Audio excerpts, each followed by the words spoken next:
আল্লাহ সুবহানাহু ওয়া তাআলার কোরআনের মধ্যে 89 নম্বর একটা সূরা আছে, যেই সূরার নাম হচ্ছে সূরা ফজর। ফজর নামে একটা সূরা আছে, যেটা হচ্ছে 89 নম্বর সূরা। এর 1, 2 এবং 3 নম্বর আয়াতের মধ্যে আল্লাহ সুবহানাহু ওয়া তাআলা বলতেছেন ওয়াল ফাজর, ফজরের কসম, ওয়াল ফাজর, ফজরের কসম। আল্লাহ সুবহানাহু ওয়া তাআলা এই সূরা ফজরের 1 নম্বর আয়াতে ফজরের কসম করেছেন। ওয়াল ফাজর ওয়া লায়ালিন আশর, এবং লায়ালুন শব্দের অর্থ রাত, আশরুন শব্দের অর্থ 10। আল্লাহ তাআলা দ্বিতীয় আয়াতের মধ্যে 10 রাতের কসম খেয়েছেন। এবং এরপর আল্লাহ সুবহানাহু ওয়া তাআলা বলতেছেন ওয়াশ-শাফঈ ওয়াল ওয়াতর, জোর এবং বেজুরের শপথ। তো আল্লাহ সুবহানাহু ওয়া তাআলা 3টা আয়াতের মধ্যে 3টা শপথ করেছেন। 1 নম্বর ওয়াল ফাজর, ফজরের শপথ, ওয়া লায়ালিন আশর, 10 রাতের শপথ, ওয়াশ-শাফঈ ওয়াল ওয়াতর, জোর এবং বেজুরের শপথ। তো আল্লাহ সুবহানাহু ওয়া তাআলার কালামের মধ্যে অনেক বিষয়ে শপথের কথা উল্লেখ হয়েছে। আল্লাহ তাআলা অনেক বিষয়ে শপথ খেয়েছেন, শপথ করেছেন কোরআনের মধ্যে। তো আল্লাহ সুবহানাহু ওয়া তাআলার কোরআনের মধ্যে যে বিভিন্ন শপথ বাক্যগুলো এসেছে, এই সম্পর্কে মুফাসসিরিনে কেরামের বক্তব্য হচ্ছে আল্লাহ সুবহানাহু ওয়া তাআলা তার কালামে পাকের মধ্যে যেই বস্তু বা যেই জিনিস বা যেই বিষয়গুলা সম্পর্কে শপথ করেন, এই বিষয়গুলা আল্লাহর কাছে অনেক দামি, এই বিষয়গুলা আল্লাহর কাছে অনেক সম্মানিত। যেই বিষয়গুলা আল্লাহর কাছে সম্মানিত, আল্লাহ তাআলা ওই বিষয়গুলার শপথ কোরআনের মধ্যে করেন, এই সম্পর্কে মুফাসসিরিনে কেরাম ব্যক্ত করেছেন। তো এই আয়াতের মধ্যে 1 নম্বর আয়াতের মধ্যে আল্লাহ সুবহানাহু ওয়া তাআলা ফজরের শপথ করেছেন, ফজরের সময়। তাহলে বোঝা গেল এই ফজরের যে সময়টা আছে, এই ফজরের সময়টা আল্লাহর কাছে বড় দামি সময়, ফজরের সময়টা আল্লাহর কাছে বড় মোবারক সময়, ফজরের সময়টা আল্লাহর কাছে বড় সম্মানিত সময়। এই ব্যাপারে মুফাসসিরিনে কেরাম বিস্তারিতভাবে তাফসীরের গ্রন্থের মধ্যে আলোচনা করেছেন। আমরা সংক্ষেপে 2-1টা কথা বলবো ইনশাআল্লাহ। এই ফজরের সময়টা এমন একটা সময়, যেই সময়টাতে এমন সুন্দর স্নিগ্ধ বাতাস প্রবাহিত হয়, যেই বাতাস মানুষের শরীরের জন্য অনেক উপকারী। এবং কি যেই সমস্ত ব্যক্তিরা খুব সকালে ফজরের সময়ে ঘুম থেকে উঠে, আল্লাহ সুবহানাহু ওয়া তাআলা তাদের জীবনের মধ্যে বরকত দান করেন। এমনকি এই ফজরের সময়ে যারা উঠে, ফজরের সময়ে যারা তাদের ঘুম থেকে উঠে জাগ্রত হয়ে যায়, এই সমস্ত ব্যক্তিদের কাজে কর্মের মধ্যে বরকত আসে। কারণ যারা দেরি করে ঘুম থেকে ওঠে, তারা দিনের অর্ধেকটা বরকত হারিয়ে ফেলে, অর্ধেকটা বরকত তাদের কাছে থাকে না। ঘুম থেকে ওঠার পর তখন তাদের সামনে নানান কিছু দেখা দেয়।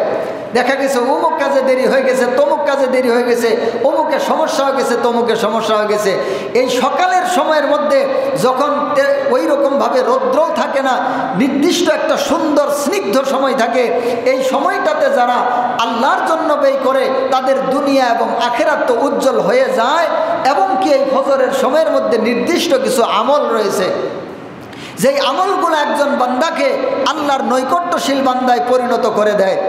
যেমন কোনো ব্যক্তি ফজরের নামাজ পড়ে যদি ওই নামাজের মুসল্লার মধ্যেই, নামাজের জায়গার মধ্যেই বসে থাকে, আর যখন সূর্যটা 1 বাস পরিমাণ উঁচা হয়ে যায়, তখন যদি কোনো ব্যক্তি 4 রাকাত নামাজ আদায় করে, তাহলে ওই ব্যক্তি 2 হজ এবং 2 উমরা, হজ এবং উমরা করার সমপরিমাণ সওয়াব আল্লাহ সুবহানাহু ওয়া তাআলা, 1 হজ এবং 1 উমরা করার সওয়াব আল্লাহ তাআলা তার আমলনামার মধ্যে দিয়ে দেন। সুবহানাল্লাহি ওয়া বিহামদিহি। তো এই ফজরের পরে যদি কোনো ব্যক্তি নির্দিষ্ট কিছু আমল করে, যেমন ফজরের পরে, ফজরের নামাজের পরে কিছু দোয়া আছে, যেমন জান্নাত চাওয়া, জাহান্নাম থেকে মুক্তি চাওয়ার যে দোয়াগুলো আল্লাহ সুবহানাহু ওয়া তাআলার নবী আমাদের জন্য সুন্নাহ হিসেবে রেখে গেছেন, আল্লাহুম্মা আজিরনি মিনান নার, এই সমস্ত অনেকগুলা সুন্নত দোয়া আল্লাহর নবী রেখে গেছেন। যেই দোয়াগুলা পাঠ করলে আল্লাহ তাআলা যদি কবুল করেন, তো ওই বান্দাকে আল্লাহ তাআলা জাহান্নাম থেকে দূরে সরায় দেন। সুবহানাল্লাহি ওয়া বিহামদিহি। এবং কি আল্লাহর নবী সাল্লাল্লাহু আলাইহি ওয়াসাল্লাম তার জীবনে এমন কিছু দুয়ার আমল করে গেছেন যেগুলা সুন্নাহ হিসেবে উলামায়ে কেরামগণ বর্ণনা করেছেন। এর মধ্যে আরেকটা দোয়া আছে যেটা ফজরের পরে এবং মাগরিবের পরে 3 বার করে পড়তে হয়। যদি কোনো ব্যক্তি ফজরের পরে এই দোয়াটা 3 বার পড়ে তো সারা দিন ওই ব্যক্তি সমস্ত প্রকার হঠাৎ বিপদ আপদ থেকে বেঁচে থাকে। বিসমিল্লাহিল্লাযী লা ইয়াদুররু মা ইসমিহি শাইউন ফিল আরদি ওয়ালা ফিস সামাই ওয়া হুয়াস সামিউল আলিম। বিসমিল্লাহিল্লাযী লা ইয়াদুররু মা ইসমিহি শাইউন ফিল আরদি ওয়ালা ফিস সামাই ওয়া হুয়াস সামিউল আলিম। এরকম আরো অনেকগুলো দোয়া আছে এবং আয়াতুল কুরসি আছে, সূরা হাশরের শেষ 3 আয়াত আছে। বিশেষ করে যে দোয়াটা আমি বললাম, যদি কোনো ব্যক্তি ফজরের পর 3 বার এই দোয়াটা পাঠ করে মাগরিবের আগ পর্যন্ত ওই ব্যক্তিকে কোনো ব্যক্তি বান মারলে, জাদু করলে, কোনো জিন ভূত আক্রমণ করলে, কোনো সাপ বিচ্ছু, সমস্ত প্রকার হিংস্র জানোয়ার এবং হিংস্র মানুষ থেকে সে নিরাপদ থাকবে। সুবহানাল্লাহি ওয়া বিহামদিহি। যদি কোনো ব্যক্তি ইয়াকিনের সাথে ফজরের নামাজের পর এই দোয়াটা 3 বার পাঠ করে সারাদিন কোনো ব্যক্তি তাকে বান মারতে পারবে না, কোনো ব্যক্তি তাকে জাদু করতে পারবে না, কোনো ব্যক্তি তাকে অনিষ্ট করতে পারবে না, সাপ বিচ্ছু পর্যন্ত তাকে আঘাত করতে পারবে না। যদি কোনো সাপ বিচ্ছু তাকে আঘাত করার মতো পরিস্থিতি হয়, আল্লাহ সুবহানাহু ওয়া তাআলা ফেরেশতার মাধ্যমে ওই ব্যক্তিকে হেফাজত করবেন। হিংস্র জানোয়ারও তাকে কোনো ক্ষতি করতে পারবে না। তো এই দোয়াটা কত বড় গুরুত্বপূর্ণ দোয়া। তো ফজরের সময়টা কতটুকু দরকারি এবং গুরুত্বপূর্ণ সময়। আল্লাহ সুবহানাহু ওয়া তাআলা এই ফজরের সময়ের শপথ করেছেন। তো বোঝা গেল এই ফজরের সময়টা আল্লাহর কাছে অনেক দামি, আল্লাহর কাছে অনেক সম্মানিত, আল্লাহর কাছে অনেক গ্রহণযোগ্য সময়। এই ফজরের সময়ে যদি কোনো ব্যক্তি এই ফজরের সময়টাকে কাজে লাগায়, তার আখিরাতও উজ্জ্বল, তার দুনিয়াও উজ্জ্বল। কারণ আখিরাতের বিষয় হচ্ছে ফজরের সময়টা নেক কাজের সময়, সওয়াবের সময়। আর দুনিয়ার দৃষ্টিতে ফজরের সময় যারা উঠে, ফজরের ওই স্নিগ্ধ বাতাস যখন মানুষের গায়ে লাগে, তখন বিভিন্ন প্রকার রোগ বালাই থেকে আল্লাহ তাআলা হেফাজত করেন। এই ফজরের স্নিগ্ধ বাতাস মানুষের মন মস্তিষ্ককে উর্বর করে। যদি কোনো পেরেশানি মানুষের থাকে তো এই বাতাস মানুষের পেরেশানিকে দূর করে দেয়। মানুষের মাথার মধ্যে যদি কোনো পেরেশানি থাকে আল্লাহ তাআলা দূর করে দেন। মানুষের অন্তরের মধ্যে কোনো পেরেশানি থাকে তো দূর হয়ে যায়। সুবহানাল্লাহি ওয়া বিহামদিহি। এই ফজরের সময়টা কত গুরুত্বপূর্ণ সময়। আল্লাহ সুবহানাহু ওয়া তাআলা এই ফজরের সময়ের শপথ করেছেন, ওয়াল ফাজর, ফজরের সময়ের শপথ। তো বোঝা গেল ফজরের সময় বড় দামি সময়। 2 নম্বর আয়াতের মধ্যে আল্লাহ তাআলা বলতেছেন ওয়া লায়ালিন আশর, ওয়া লায়ালিন আশর। লায়ালুন শব্দের অর্থ রাত আর আশরুন শব্দের অর্থ 10। আল্লাহ সুবহানাহু ওয়া তাআলা 10টা রাতের শপথ করেছেন। তো মুফাসসিরিনে কেরাম এই 10টা রাত বলতে কাকে বোঝায় এই ব্যাপারে বিভিন্ন মতামত ব্যক্ত করেছেন। কিন্তু অধিকাংশ মুফাসসিরিনে কেরাম যেই বিষয়টা বলেছেন যে এই যে লায়ালুন আশর অর্থাৎ 10টা রাত, এই 10টা রাত দ্বারা উদ্দেশ্য হচ্ছে জিলহজ মাসের 1 থেকে 10 নম্বর রাত পর্যন্ত। বলেন সুবহানাল্লাহি ওয়া বিহামদিহি। তার মানে আল্লাহ সুবহানাহু ওয়া তাআলা জিলহজ মাসের 1 থেকে 10 নম্বর রাত, যে 10টা রাত আছে, এই 10টা রাতের শপথ করেছেন। আর মুফাসসিরিনে কেরাম যে বিষয়টা লিখেছেন যে আল্লাহ তাআলা যে জিনিসটার শপথ করেন আল্লাহর কাছে এটা বড় দামি জিনিস, আল্লাহর কাছে এটা বড় সম্মানী জিনিস। তো বোঝা গেল জিলহজ মাসের 1 থেকে 10টার যে রাত আছে, এই 10টা রাত আল্লাহর কাছে অনেক দামি সময় এই ব্যাপারে। এবং এরপরে 3 নম্বর আয়াতের মধ্যে আল্লাহ তাআলা বলতেছেন ওয়াশ-শাফঈ ওয়াল ওয়াতর। শাফউন শব্দের অর্থ জুর আর ওয়াতরুন শব্দের অর্থ বেজুর। তো এই আয়াতের তাফসীরের মধ্যে মুফাসসিরিনে কেরাম বিভিন্ন মতামত ব্যক্ত করেছেন। কিন্তু একদল মুফাসসিরিনে কেরামের বক্তব্য হচ্ছে যে এই আয়াতের মধ্যে জুর এবং বেজুরের শপথ যে আল্লাহ করেছেন, জুর দ্বারা উদ্দেশ্য হলো 10 নম্বর রাত আর বেজুর দ্বারা উদ্দেশ্য হলো 9 নম্বর রাত। অর্থাৎ জিলহজ মাসের যে 10 নম্বর দিন, 10 এটা জোড় সংখ্যা না, 10 হলো জোড়া সংখ্যা। তো আল্লাহ তাআলা এই 3 নম্বর আয়াতে, সূরা ফাজরের 3 নম্বর আয়াতে জোড় সংখ্যার যে শপথ করেছেন, এর দ্বারা উদ্দেশ্য হচ্ছে জিলহজ মাসের 10 নম্বর দিন, আর বেজুর দ্বারা উদ্দেশ্য হচ্ছে জিলহজ মাসের 9 নম্বর দিন। তো বোঝা গেল আল্লাহ সুবহানাহু ওয়া তাআলা এই জিলহজ মাসের একদিকে 1 থেকে 10 নম্বর রাতের শপথ করেছেন, আবার জোর বেজুরের শপথ করে আরও 10 এবং 9 নম্বর দিন এবং রাতকে আরও সম্মানিত করেছেন। তো বোঝা গেল এই জিলহজ মাসের প্রথম 10টা দিন আল্লাহর কাছে কত বড় সম্মানিত দিন। এই জন্য আল্লাহ সুবহানাহু ওয়া তাআলা তার কালামে পাকের মধ্যে এই জিলহজ মাসের 10 দিন এবং রাত্রের শপথ করেছেন। তো এখন এই ব্যাপারে আমরা আরেকটু বিস্তারিত আলোচনা করব। আল্লাহ সুবহানাহু ওয়া তাআলা আমাদের জিন্দেগিতে আল্লাহ সুবহানাহু ওয়া তাআলা দুনিয়ার নিজাম হিসেবে 12টা মাস নির্ধারণ করেছেন। আরবিতে 12টা মাস রয়েছে। এই 12টা মাসের মধ্যে জিলহজ মাস এটা হচ্ছে একটা অন্যতম মাস। আজকে হচ্ছে জিলকদ মাসের 24 তারিখ, আর 5-6 দিন পরেই জিলহজ মাসের চাঁদ দেখা দিবে ইনশাআল্লাহ। তো জিলহজ মাসের চাঁদ যদি দেখা দেয় তখন আমাদের জন্য প্রায় অনেকগুলা করণীয় আছে। আজকে এর মধ্যে থেকে 5টা বিষয় আমরা আলোচনা করব ইনশাআল্লাহ। এর 1 নম্বর বিষয় হচ্ছে জিলহজ মাসের চাঁদ ওঠার আগে যেই সমস্ত ব্যক্তিরা কুরবানি করার নিয়ত করেছে, এই সমস্ত ব্যক্তিরা তাদের হাত পায়ের নখ এবং তাদের যে চুল যেগুলো আছে কাটতে হয়, এই চুল হাত পায়ের নখ মানে যেই জিনিসগুলা কাটতে হয় এই জিনিসগুলা কেটে নিবে। চাঁদ উঠার পর থেকে কুরবানি হওয়ার আগ পর্যন্ত আর এগুলা কাটবে না। 1 নম্বর, যেই সমস্ত ব্যক্তিরা কুরবানির নিয়ত করে, আরাদা আইয়ুযহিয়া, যারা কুরবানি করার নিয়ত করবে, এই সমস্ত ব্যক্তিদের জন্য একটা মুস্তাহাব আমল, এটা হচ্ছে চাঁদ উঠার পরে আর শরীরের মধ্যে যা কিছু কাটতে হয়, মুছ কাটতে হয়, হাত পায়ের নখ কাটতে হয়, বগলের লুম পরিষ্কার করতে হয়, আরও কিছু পরিষ্কার করতে হয়, এই বিষয়গুলা, এই কাটাকাটিগুলা চাঁদ উঠার পর থেকে আর করবে না। যখন ঈদের দিন কুরবানি হয়ে যাবে, কুরবানির পরে কেটে নেবে, তাহলে সে একটা কুরবানির সমপরিমাণ সওয়াব পাবে ইনশাআল্লাহ। এটা হচ্ছে যারা কুরবানি দিবে তাদের জন্য। এখন এই ব্যাপারে ফকিহবিদগণ বলেছেন, ফকিহবিদগণ আলোচনা করেছেন যে যারা কুরবানি দিবে তারাই আমলটা করলে যেমন সওয়াব পাবে, যারা কুরবানি দিবে না তারাও তাদের মতো সাদৃশ্য অবলম্বন করার কারণে আশা করা যায় আল্লাহ তাআলা তাদেরকে সওয়াব দান করবেন। সুবহানাল্লাহি ওয়া বিহামদিহি। তো এই জন্য মাইকের আওয়াজ যারা শুনতেছেন মা বোনেরা, আপনারাও এই আমলটা করবেন এবং পুরুষ যারা আছে তারাও আমলটা করবেন।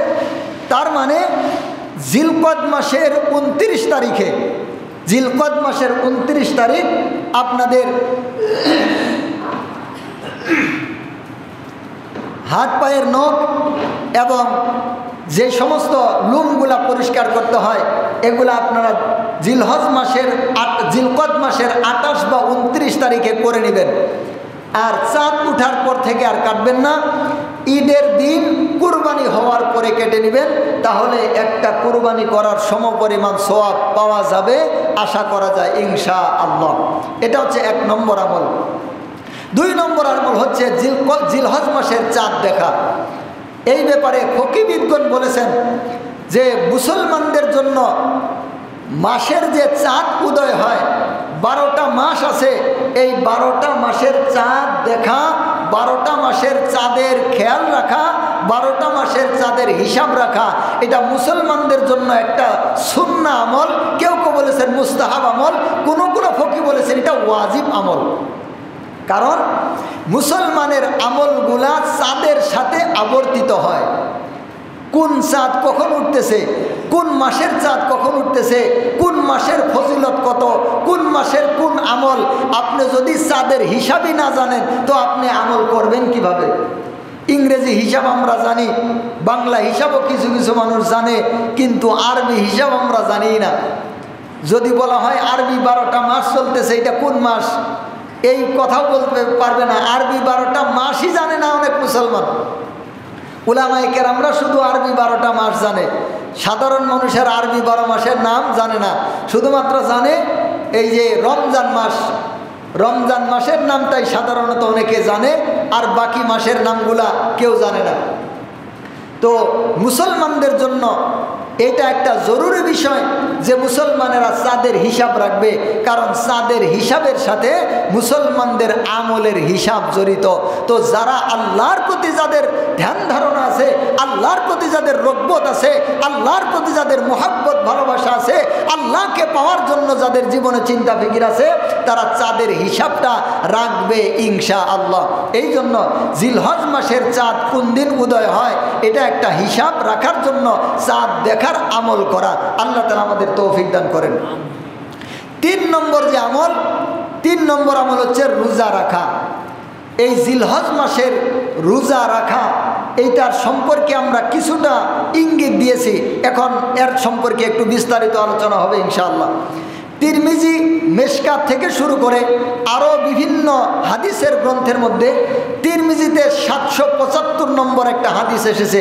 হযরত আবু হুরায়রা রাদিয়াল্লাহু তাআলা আনহু হাদিসটা বর্ণনা করেছেন। আন আবি হুরায়রা রাদিয়াল্লাহু তাআলা আনহু আন্না রাসূলুল্লাহি সাল্লাল্লাহু আলাইহি ওয়াসাল্লাম ক্বালা মা মিন আইয়ামিন আহাব্বু ইলাল্লাহি আন ইউতাআব্বাদা লাহু ফিহা মিন আশরি যিল হিজ্জা। আল্লাহ নবী সাল্লাল্লাহু আলাইহি ওয়াসাল্লাম বলেছেন, হযরত আবু হুরায়রা রাদিয়াল্লাহু তাআলা আনহু বর্ণনা করেছেন, আল্লাহর নবী সাল্লাল্লাহু আলাইহি ওয়াসাল্লাম 1450 বছর আগে তার পবিত্র জবানে মুসলমানদেরকে রগবত দেওয়ার জন্য আল্লাহর নবী সাল্লাল্লাহু আলাইহি ওয়াসাল্লাম বলে গেছেন, মা মিন আইয়ামিন আহাব্বু ইলাল্লাহি আন ইউতাআব্বাদা লাহু ফিহা। মা মিন আইয়ামিন, এমন পছন্দনীয় দিন আর নাই আল্লাহর কাছে জিলহজ মাসের 10 দিনের চাইতে আল্লাহর আইয়াতাআব্বাদা লাহু ফিহা, আল্লাহ তাআলার ইবাদত করার জন্য, আল্লাহ তাআলার নফল ইবাদতের জন্য জিলহজ মাসের 10 দিনের চাইতে অধিক পছন্দনীয়, অধিক ভালোবাসার, অধিক পছন্দের দিন আর নাই। কথাটা কেমন? আল্লাহ নবী কি বললেন? মা মিন আইয়ামিন, আর কোনো দিন এমন নাই। আল্লাহ নবী এমন শব্দ দিয়ে বললেন, মা মিন আইয়ামিন, এমন মুহাব্বতের দিন আল্লাহর কাছে আর নাই যেমন মুহাব্বতের দিন জিলহজের 10 দিন। জিলহজ মাসের 10 দিন যেমন আল্লাহর কাছে ইবাদতের জন্য মুহাব্বতের দিন, পছন্দের দিন, এমন দিন আর নাই।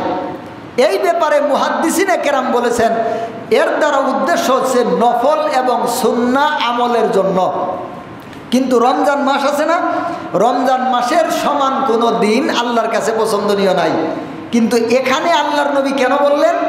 এর দ্বারা উদ্দেশ্য হচ্ছে নফল এবং সুন্নাহ আমলের দৃষ্টিতে এই জিলহজ মাসের যে 10 দিন আছে এর চাইতে পছন্দনীয় দিন আল্লাহর কাছে আর নাই। আরেকটা হাদিস শুনেন, বিস্তারিত বলতে গেলে হয়তো সময় হবে না, আমি বাংলা শোনাই, আরও সামনে আমল যেহেতু আছে।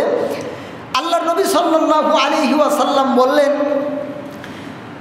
জিলহজ মাসের 10 দিনের চাইতে উত্তম আর কোনো দিন আল্লাহর কাছে নাই। তো সাহাবায়ে কেরাম জিজ্ঞাসা করলেন, ইয়া রাসূলুল্লাহ, যেই ব্যক্তি আল্লাহর রাস্তায় জিহাদের জন্য গেছে, জিহাদ আর জিহাদু ফি সাবিলিল্লাহ, আল্লাহর রাস্তায় জিহাদও কি এর সমান নয়? তখন আল্লাহর নবী সাল্লাল্লাহু আলাইহি ওয়াসাল্লাম বললেন, না, জিহাদও এই 10 দিনের চাইতে বেশি গুরুত্বপূর্ণ নয়, বেশি সম্মানিত নয়। কিন্তু আল্লাহর নবী বললেন আরেকটা কথা, তবে হ্যাঁ, যেই ব্যক্তি অনেক মাল নিয়ে, অনেক সম্পদ নিয়ে এবং তার জান নিয়ে জিহাদে গেছে এবং সেই ব্যক্তি জান মাল নিয়ে আর ফিরে আসতে পারল না, এই ব্যক্তি যেমন আল্লাহর কাছে সম্মানিত হবে এই 10 দিনের চাইতে শুধু এই ব্যক্তি সম্মানিত হবে, এছাড়া জিহাদও আল্লাহর কাছে এই 10 দিনের চাইতে সম্মানিত নয়। তাহলে কি বোঝা গেল? এই জিলহজ মাসের 1 থেকে 10 তারিখ, এই 10টা দিন এবং রাত আল্লাহর কাছে কত সম্মানী, এটা কি হিসাব করে শেষ করা সম্ভব? তো আল্লাহ নবী সাল্লাল্লাহু আলাইহি ওয়াসাল্লাম বললেন, এবার দেখেন আল্লাহ নবী কি বলেন। আল্লাহ নবী বলতেছেন, ইয়াদিলু সিয়ামু কুল্লি ইয়াউমিন বিসিয়ামি সানাতিন, এর একদিনের রোজা 1 বছর রোজা রাখার সমান সওয়াব। একদিনের রোজা 1 বছর রোজা রাখার সমান সওয়াব। যদি কোনো ব্যক্তি জিলহজ মাসের 1 থেকে 8 তারিখ পর্যন্ত, কয় তারিখ? 1, 2, 3, 4, 5, 6, 7, 8, এই 8টা দিন যদি কোনো মুসলমান পুরুষ মহিলা এই 8 দিন পর্যন্ত রোজা রাখে, তো একদিনের রোজা 1 বছর রোজা রাখার সমান সওয়াব। সুবহানাল্লাহি ওয়া বিহামদিহি। কয় বছর রোজা রাখা? 1 বছর রোজা রাখার সমান সওয়াব একদিনের রোজা। এটা হচ্ছে 1 থেকে 8 তারিখ পর্যন্ত। আবার 9 তারিখ যে আছে এটা একটু পরে বলতেছি।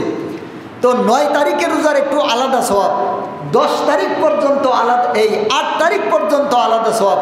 আবার 10 তারিখে তো ঈদই হবে, 10 তারিখের দিন আর কোনো রোজা নাই। তবে এখানে একটা সমস্যা আছে। আমাদের সমাজের একদল মানুষের বিশ্বাস হচ্ছে ঈদের দিন নাকি অর্ধেক দিন রোজা রাখতে হয়। তারা জোহরের আগ পর্যন্ত কিছু খায় না, তারা রোজা রাখে, জোহরের পরে খায়। এটা এরা মনে করে যে বড় ঈদের দিন মানে ঈদুল আজহার দিন একটা রোজা রাখা লাগে, আর এই রোজাটা হচ্ছে অর্ধেক দিনের রোজা। এইটা একদম হারাম। এটা কি? এই বিশ্বাসটা কি? হারাম। হারাম একটু বলেন, এই বিশ্বাসটা কি? হারাম। হারাম। বছরে 5 দিন রোজা রাখা হারাম। কয় দিন? বছরে 365 দিনের মধ্যে 5 দিন রোজা রাখা হারাম। এর মধ্যে 2 ঈদের 2 দিন, 2 ঈদের 2 দিন, বড় ঈদ, ছোট ঈদ বা ঈদুল ফিতর, ঈদুল আজহা, এই 2টা দিন রোজা রাখা হারাম। তাহলে যারা বলতেছে যে ঈদের দিন অর্ধেক দিন রোজা রাখা লাগে, এই কথাটা কি হালাল না হারাম? এই কথাটা কি জায়েজ না না জায়েজ? তো এই জন্য মা বোনেরা, বিশেষ করে মহিলা, কিছু কিছু মহিলা, আমার মনে হয় এদের সাথে ইবলিশের যোগাযোগ আছে। নয়তো এরা এই সমস্ত আজগুবি কথা কোথায় পায় জানি না। মাঝে মাঝে এদের কথা শুনলে মাথা ঘুরে যায়। আলহামদুলিল্লাহ, যেটুকুই লেখাপড়া করেছি মোটামুটি প্রায় অনেকগুলা কিতাব নিয়ে ঘাটাঘাটি করার সুযোগ হয়েছে আলহামদুলিল্লাহ। কিন্তু মাঝে মাঝে সমাজের মধ্যে কিছু মহিলার কাছে এমন কিছু আমলের কথা শুনি, এই আমল মনে হয় ইবলিশ ছাড়া আর কেউ জানে না। এগুলা ইবলিশের কিতাবের মধ্যে লেখা আছে, ইসলামের কোনো কিতাবের মধ্যে নাই। তো একদল মহিলারা এই কথা বলে যে বড় ঈদের দিন অর্ধেক দিন রোজা রাখা লাগে, এটা হচ্ছে সম্পূর্ণ নাজায়েজ কথা। বছরে 5 দিন রোজা রাখা হারাম, এর মধ্যে 2 ঈদের 2 দিন আর আইয়ামে তাশরিকের 3 দিন। মানে এই ঈদে 4 দিন, ওই ঈদে 1 দিন। এই ঈদে কয় দিন আল্লাহ জানে, কথা কয় না। এই ঈদে কয় দিন? 4 দিন। ঈদের দিন, তারপরের দিন, তারপরের দিন, তারপরের দিন। এই ঈদে 13 তারিখ পর্যন্ত 10, 11, 12, 13 এই 4টা দিন রোজা রাখা হারাম। আর ঈদুল ফিতরের 1 দিন, বছরে এই 5 দিন রোজা রাখা হারাম। তবে একটা মুস্তাহাব আমল এখানে আছে, যে মুস্তাহাব আমল করতে গিয়ে এরা হারামের মধ্যে পড়ছে। এটাও একটু বলি, না বললে আবার বুঝবেন না। এখন বুঝেন, পাগড়ির ফজিলত শুনছে এক ব্যক্তি যে পাগড়ি পরে নামাজ পড়লে নামাজের সওয়াব বেশি। তো এখন লুঙ্গি খুলে পাগড়ি বাঁধছে। কি খুলে পাগড়ি বাঁধছে? পাগড়ির সওয়াব বেশি, তো লুঙ্গি খুলে পাগড়ি বাঁধছে। এটা কি হালাল করছে না হারাম করছে? সওয়াব করছে না পাপ করছে? আরে পাগড়ির সওয়াব আছে, কিন্তু সতর ঢাকা তো এটা ফরজ। পাগড়ি বেঁধে নামাজ পড়া মুস্তাহাব, করলে সওয়াব বেশি, কিন্তু সতর ঢাকা তো ফরজ। লুঙ্গি খুলে তো পাগড়ি বাঁধা যাব না। সমস্যা এই জায়গায়। এই বাঙালি এরা যদি আপনি কোনো কিছু বলেন যে এটা মাকরু, আপনি পরে শুনবেন বলতেছে এটা হুজুরে কইছে, এটা বলে হারাম। হুজুরে কইছে কি? মাকরু। হুজুরে কি কইছে? মাকরু। আর এরা কি বলে? কয় হুজুরে কইছে এটা বলে হারাম। হুজুরে কি আসলে হারাম কইছে? হুজুরে হারাম কইছে না। ওরা এখন আর ওই মাকরু টাকরু বুঝে না, ডাইরেক্ট হারাম, একদম সরাসরি। এইরকম সমস্যা। তো ঈদের দিন নিজের কুরবানির পশুর গোশত দিয়ে খানা খাওয়া সর্বপ্রথম নিজের কুরবানির পশুর গোশত দিয়ে খানা শুরু করা এটা একটা মুস্তাহাব আমল। কি আমল? আবার বুঝেন, ঈদুল ফিতরের দিন ঈদগাহে যাওয়ার আগে মিষ্টি জাতীয় কিছু খাওয়া সুন্নত, এটা আপনাদের মনে আছে। তো এই ঈদের মধ্যে কিছু না খাওয়া, এই ঈদের মধ্যে ফজরের পর থেকে কিছু না খাওয়া, নিজের কুরবানির পশুর গোশত দিয়ে সর্বপ্রথম খানা শুরু করা, এটা হচ্ছে একটা মুস্তাহাব আমল। তো কিছু কিছু মানুষ হয়তো বললাম লুঙ্গি খুলে পাগড়ি বাঁধছে, তো কিছু কিছু মানুষ এটা শুনছে যে না খায়ে থাকা লাগে, এরপরে নিজের কুরবানির পশুর গোশত দিয়ে খাওয়া লাগে, এই জন্য এরা রোজা রাখে, মনে করে এটা রোজা। তো আসলে এর নাম রোজা না, এটা হচ্ছে একটা মুস্তাহাব আমল। বুঝাইতে পারলাম কথা? তো বলতেছিলাম যে আল্লাহর নবী সাল্লাল্লাহু আলাইহি ওয়াসাল্লাম বললেন, তিরমিজির 775 নম্বর হাদিস, হযরত আবু হুরায়রা রাদিয়াল্লাহু তাআলা আনহু বর্ণনা করলেন, আল্লাহর নবী বললেন, ইয়াদিলু সিয়ামু কুল্লি ইয়াউমিন বিসিয়ামি সানাতিন, প্রত্যেক দিনের রোজা 1 বছর রোজা রাখার সমান সওয়াব। ওয়া কিয়ামু কুল্লি লাইলাতিন বিকিয়ামি লাইলাতিল কদর, এবং প্রত্যেক রাত্রের ইবাদত শবে কদরের ইবাদতের সমান সওয়াব। বলেন সুবহানাল্লাহি ওয়া বিহামদিহি। শবে কদর, শবে কদর যেই এক রাত্রে ইবাদত করলে 1000 মাসের চাইতে বেশি সওয়াব পাওয়া যায়। আর এইখানে এক একটা রাত, প্রত্যেকটা রাত 1 থেকে 9 পর্যন্ত প্রত্যেকটা রাত্রের ইবাদত শবে কদরের রাত্রের ইবাদতের সমান। সুবহানাল্লাহি ওয়া বিহামদিহি। বুঝাইতে পারলাম কথাটা? এবার আসেন 9 তারিখের রোজা রাখার কি সওয়াব। আল্লাহর নবী সাল্লাল্লাহু আলাইহি ওয়াসাল্লাম বলেছেন, সহিহ মুসলিম থেকে শুরু করে আরও কিছু গ্রন্থের মধ্যে হাদিসটা এসেছে, আল্লাহর নবী বলেছেন, সিয়ামু ইয়াউমি আরাফাতা, 9 তারিখের রোজাটাকে সিয়ামু আরাফা বলে, আরাফার রোজা বলে। 9 তারিখের রোজাকে কি বলে? আরাফার রোজা বলে। কারণ 9 তারিখে হাজিরা আরাফাতের ময়দানে অবস্থান করেন। যারা হজ করতে গেছে না, ইনারা 9 তারিখে, এই জিলহজ মাসের 9 তারিখে আরাফার ময়দানে অবস্থান করেন। এই জন্য 9 তারিখকে আরাফার দিন বলা হয়, আর এই 9 তারিখের রোজাকে আরাফার দিনের রোজা বলা হয়। আল্লাহ নবী বলতেছেন, সিয়ামু ইয়াউমি আরাফাতা ইন্নী আহতাসিবু আলাল্লাহ আইয়ুকাফিরাস সানাতাল্লাতী ক্বাবলাহু ওয়াস সানাতাল্লাতী বা'দাহু। আল্লাহর নবী সাল্লাল্লাহু আলাইহি ওয়াসাল্লাম বললেন, কিন্তু 9 তারিখের রোজা, আরাফার রোজা, আমি আল্লাহর কাছে আশা রাখি 9 তারিখের রোজা যারা রাখবে 1 বছর আগের এবং 1 বছর পরের গুনাহ মাফ হয়ে যাবে। সুবহানাল্লাহি ওয়া বিহামদিহি। তাহলে 9 তারিখের রোজা রাখলে কি হবে? 1 বছর আগের এবং 1 বছর পরের গুনাহ মাফ। এখানে একটা কথা আছে, 1 বছর পর মানে যা গুনাহ করছি এটা তো মাফ হবে, 1 বছর সামনের গুনাহ কেমনে মাফ হবে? এই হাদিসের ব্যাখ্যায় মুহাদ্দিসিনে কেরাম বলেছেন যে 1 বছর পর্যন্ত আল্লাহ তাআলা ওই বান্দাকে গুনাহ থেকে হেফাজত রাখবেন। বলেন সুবহানাল্লাহি ওয়া বিহামদিহি। তাহলে এই রোজাগুলা রাখার দরকার আছে না নাই? রাখবেন। 4 নম্বর আমল হচ্ছে জিকির।